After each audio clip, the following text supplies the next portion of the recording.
Szeretettel köszöntöm Önöket a koronavírus pandémia kirobbanása óta, tehát tavaly tavasz óta beszélek arról, hogy a koronavírus haszonélvezői, ennek az új világrendnek a vezető ereje, azok nyugati pénzemberek, illetve maga a kommunista Kína, és azt tapasztalom, hogy nagyon sokan még mindig nem értik, hogy mi zajlik körülöttünk, és hogyan kapcsolódhat össze akár egy amerikai vagy egy brit székhelyű nyugati pénzember a kommunista keleti Kínával. Hát a mai videómban ezt a kérdést fogom körüljárni, és bemutatom, hogy mi is zajlik a koronavírus árnyékában a színfalak mögött. Ahhoz, hogy mindent megértsünk, először azt kell tudni, hogy Kínát a kínai kommunista párt erős kézzel irányítja, nyugaton viszont üzletemberek, pénzemberek sokszor befolyásosabbak, mint a kormányok, politikusok. Jó példa erre a Bilderberg csoport, amelynek a találkozói titkosak, sőt, évtizedeken keresztül még a létezését is tagadták, és elmebetegek alaptalan összeesküvés elméletének mondták. Azóta azonban kiderült, hogy 1954 óta minden évben megtartják a találkozókat, szigorúan zárt ajtók mögött és maximális védelem mellett. A csoport a világ 130 nagyon befolyásos emberét tömöríti a politika, a gazdaság és a média világából. Tagságot csak meghívással lehet szerezni. Évente egyszer találkoznak Európa valamelyik luxusszállodájában, illetve minden negyedik évben Észak-Amerikában. A név az első 1954-es találkozó helyszínéből származik, akkor a hollandiai Bilderberg hotelben gyűltek össze. Magyar részről résztvevő volt például Martonyi János egykori külügyminiszter, Surányi György bankár, vagy például Bokros Lajos, a Horn kormány pénzügyminisztere, akit a Bilderberg csoport egyik fontos tagja, Richard Holbrooke, amerikai diplomata és bankár beszélt rá annak idején a megszorító intézkedésekre, közismert nevén Bokros csomagra, amely magyarok millióinak a pénztárcájából vett ki sok-sok pénzt. Így működnek tehát a nyugati demokráciák, és ezt fontos tudnunk most, amikor a koronavírus első egy éve után a magyar államadósság a Bokros csomag idejére, tehát az 1995-ös szintre jutott, a költségvetési hiány pedig még sohasem volt olyan magas, mint jelenleg. És nekünk magyaroknak minden okunk megvan az aggodalomra. Szijjártó Péter külgazdasági és külügyminiszter nemrégiben, egészen pontosan 2021. február 4-én a saját Facebook oldalára kiposztolt két képet Párizsból, ahol a Rothschild család képviselőivel tárgyalt, és ezt írta a képek mellé. A Rothschild család története az 1700-as évekre nyúlik vissza, ők alkotják a világ egyik leggazdagabb és legbefolyásosabb bankár dinasztiáját. Mi is szívesen működünk velük együtt. Ennél többet azonban Szijjártó Péter külgazdaság és külügyminiszter nem árult el. Újságírói kérdésre válaszolva a külügyminisztérium szűkszavú közleményében ennyit közölt. A Rothschild család tagjaival a Covid-járvány európai és magyar gazdasági hatásait értékelték, valamint beszéltek az új világgazdasági környezet beruházásokra gyakorolt hatásairól is. Néhány konkrétum is kiszivárgott azonban a párizsi találkozóról, például az, hogy a tavaly létrehozott Magyar Bankholding Zrt. Mellett a paksi bővítés finanszírozásáról is tárgyalt a Rothschild család képviselőivel Szijjártó Péter, de ennél is többről lehet szó, ám nagyon nagy a titkolózás. A Rothschild Bank sajtóosztálya nem reagált az újságírói megkeresésekre, és bár Szijjártó Péter megbeszéléseiről mindig összeállítanak egy belső jelentést, amit a minisztérium vezetőinek és más kormányilletékeseknek is elküldenek, ezúttal ilyen nem készült.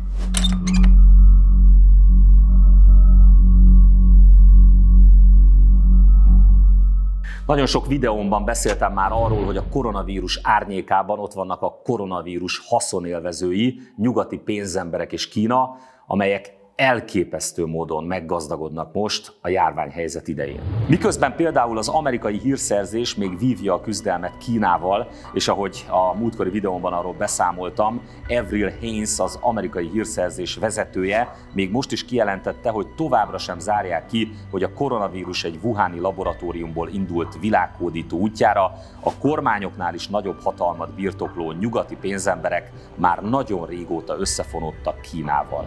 A Rothschild család például sokkal régebb óta, mint azt nagyon sokan sejtenék. Nézzék csak, mit ír a Kínával való kapcsolatról maga a Rothschild cégbirodalom a saját honlapján. A Rothschild családi vállalkozások az 1830-as évekre vezethetik vissza első kapcsolatukat Kínával. Jelenleg pedig a Rothschildok a vezető tanácsadói az Európába befektető kínai vállalatoknak. Az elmúlt években pedig már valóságos szerelemmé fokozódott ez a több évszázados kapcsolat a Rothschildok és Kína között. Nézzék csak például ezt a cikket a kínai állami televízió oldalán. Tudják, ez az az állami televízió, amely a kínai kommunista párt propagandáját és dezinformációit közli rendszeresen, sőt, nem egy esetben kényszerített vallomásokat is sugárzott a nézőknek. A Rothschildokról így írnak a kínai állami televízió oldalán. Kína elbűvölte a Rothschild családot. A zsidók és a kínaiak közös történelmi és kulturális hasonlóságokkal rendelkeznek. A Rothschild család 5 billió amerikai dollár értékű globális vagyont irányít. 5 billió dollár az egészen pontosan 5000 milliárd dollár. Tudom, hogy most majd matematikus nézőim kommentekkel megdorgálnak, de nekünk laikusoknak akkor is könnyebben érthető, hogyha azt mondom, hogy ez 1,5 millió milliárd forint. A magyar GDP jelenleg körülbelül 160 milliárd dollár. A Rothschildokhoz tartozó vagyon tehát ennek a 30-szorosa, tehát 30 Magyarországgal ér fel. De ha még ez sem lenne elég, akkor tessék, itt van a szintén kínai Phoenix TV műsora, amely tulajdonképpen egy PR műsor, amellyel a Rothschild család egyik legfontosabb fejét, Jacob, vagy magyarul Jákob Rothschild bárót mutatják be. Rothschild báró egyébként kivételt is tesz a kínaiakkal, mert csak nagyon ritkán enged be újságírókat a Rothschildok angliai központi birtokára. A Phoenix TV vezérigazgatója és alapítója egyébként Liu Chang'e, a népi felszabadító hadsereg tisztje és politikai oktatója volt. Később a kínai kommunista párt által ellenőrzött Kínai Nemzeti Rádió újságírója lett a kulturális forradalom után, és továbbra is nagyon szoros kapcsolatban áll a kínai kommunista párt vezetésével. Nos, mindezek után pillancsunk bele a műsorba. Lord Rothschild, it's such a pleasure to meet you.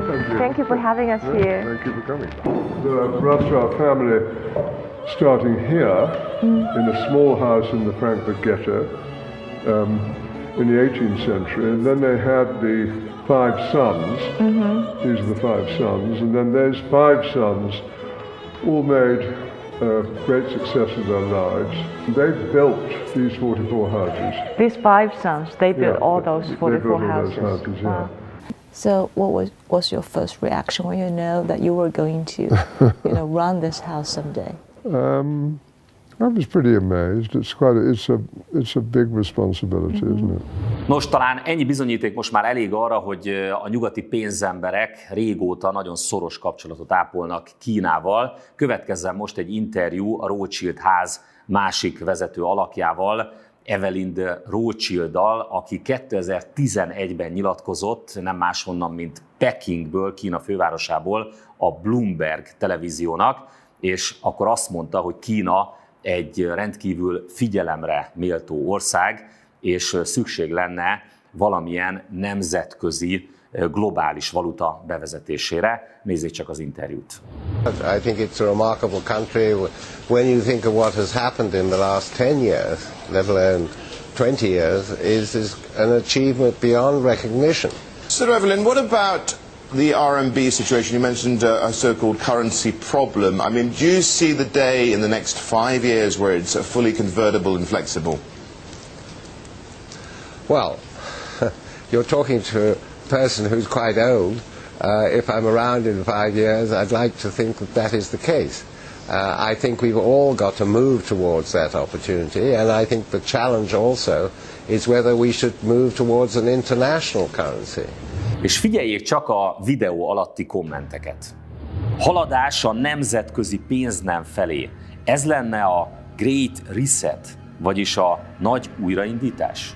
De a kedvencem a kommentek között ez a 9 évvel ezelőtti hozzászólás, amelyet Machination, vagyis magyarul Fondorlat néven írtak egy olyan fiókról, amely egyébként semmilyen tartalmat soha nem tett közzé.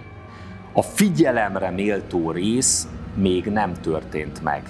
Az nagyon csúnya lesz. Írja tehát 9 évvel ezelőtt ez a Fondorlat nevű furcsa titokzatos kommentelő, és még mielőtt megvádolnának azzal, hogy én mindenféle konteókat gyártok, rögtön hozzáteszem, hogy ez természetesen, ez a komment, ez nem egy jóslat, hanem ez nyilvánvalóan csak egy nagyon érdekes, furcsa egybeesés lehet. És nézzék csak, milyen fantasztikus érzékkel éppen akkor hozott létre Európába irányuló $800 millió befektetési alapot a Rothschild ház Kínában, amikor az első koronavírusos esetekről megérkeztek Kínából a hírek, tehát 2020. januárjában.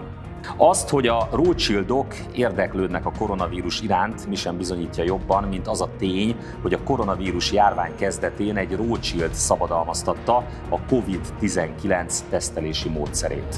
De a Rothschildok a koronavírussal kapcsolatban ennél sokkal fontosabb bejelentést is tettek. Az Edmond de Rothschild vagyonkezelő ugyanis bejelentette, hogy a COVID-19 járvány arra figyelmeztet minket, hogy az ESG-vel sürgősen foglalkozni kell. Mi az az ESG? 3 angol szó rövidítése: Environmental, Social és Governance, vagyis magyarul környezeti, közösségi vagy társadalmi és kormányzás. És már is ott van elrejtve a politikai üzenet, nézzék csak, mit akar valójában a social szó. Az ESG szigorúan vizsgálja a vállalatokon vagy országhatárokon belüli esetleges diszkriminációt, valamint az ennek elkerülésére irányuló törekvések hatékonyságát. A faji, nemi, vallási, politikai vagy identitásbéli megkülönböztetés negatív irányba billenti a szervezet megítélését. Pontosan tudjuk, hogy ez mit jelent a valóságban. Sohasem a keresztény, heteroszexuális, fehér emberek vagy éppen a hazafias érzelműek diszkriminációját, sokkal inkább az LMBTQ emberek vagy éppen bevándorlók előjogait. És itt rögtön déjà vu érzésünk lehet, ezt már hallottuk valahol. Lényegében ugyanezt hirdette meg Klaus Schwab, a Világgazdasági Fórum elnöke, Pillantsanak csak bele a korábban erről készült videómba. Hát itt például azt látjuk, hogy a releváns gazdasági kérdések közé bújtatva rögtön találunk egy nyilvánvalóan politikai kérdést, ahogy egyébként a migráció erőltetése is az, de például itt azt látjuk, hogy az LMBTI, ugye itt valahogy kimaradt a Q betű, az is szerepel a törekvések között, vagy annak a jogai, hát azt nem igazán értjük, hogy az miért egy gazdasági kérdés. Mit is jelent mindez? Egy totális függést. Nem lesz magántulajdonunk, helyette bérelhetünk mindent, és a legfontosabb, hogy a hagyományos világot felváltja a kulturális marxizmus, valamint az LMBTQ emberek és a nem európaiak pozitív diszkriminációja, vagyis előjoga, de a lényeg a hagyományos, főként európai értékrend és társadalmi berendezkedés elpusztítása. És bár ez nagyon nem gazdasági kérdés, mégis belebújtatták a gazdasági koncepcióba, és kiemelt helyen szerepel az új világrend esetében. És persze végső soron mindez rengeteg hitelt, adósságot jelent a magánszférában és az államok szintjén is. És a nyugati pénzemberekkel együtt Kína is beszáll az adós rabszolgaságba.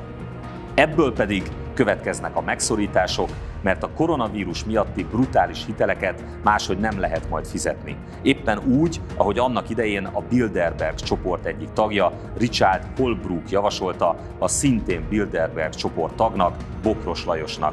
Mi pedig majd nem értjük, hogy miért szegényedünk el, miért emelkednek az adóterhek, ahelyett, hogy csökkennének, miért nem tudjuk majd megvenni az alapvető élelmiszereket sem a boltban. Apropó, természetesen a Rothschild család is tagja a Bilderberg csoportnak, ezt nem más, mint maga a család egyik feje, Jacob, vagy magyarul Jákob Rothschild mondja el nekünk.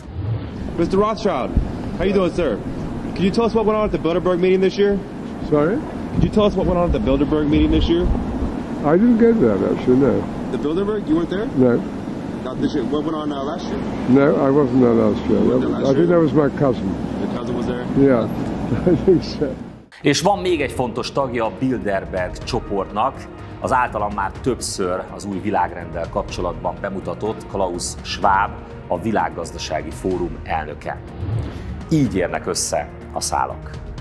És még mielőtt megkapnám kommentelőktől, hogy jó, ez a helyzet bemutattam, de mi mit tennénk, erre is válaszolok. A Mi Hazánk mozgalom Magyarországon elsőként, a világon pedig az elsők között javasolta járvány-szolidaritási adó kivetését a koronavírus haszonélvezőire. Másrészt pedig itt az ajánlóban rögtön látnak egy videó ajánlást tőlem, egy olyan forradalmi programról, a Víradat programról, ami arról szól, hogyan állítsuk helyre a magyar nemzetgazdaságot állami beavatkozással, ahelyett, hogy a Rothschild bankházzal leülnénk tárgyalni.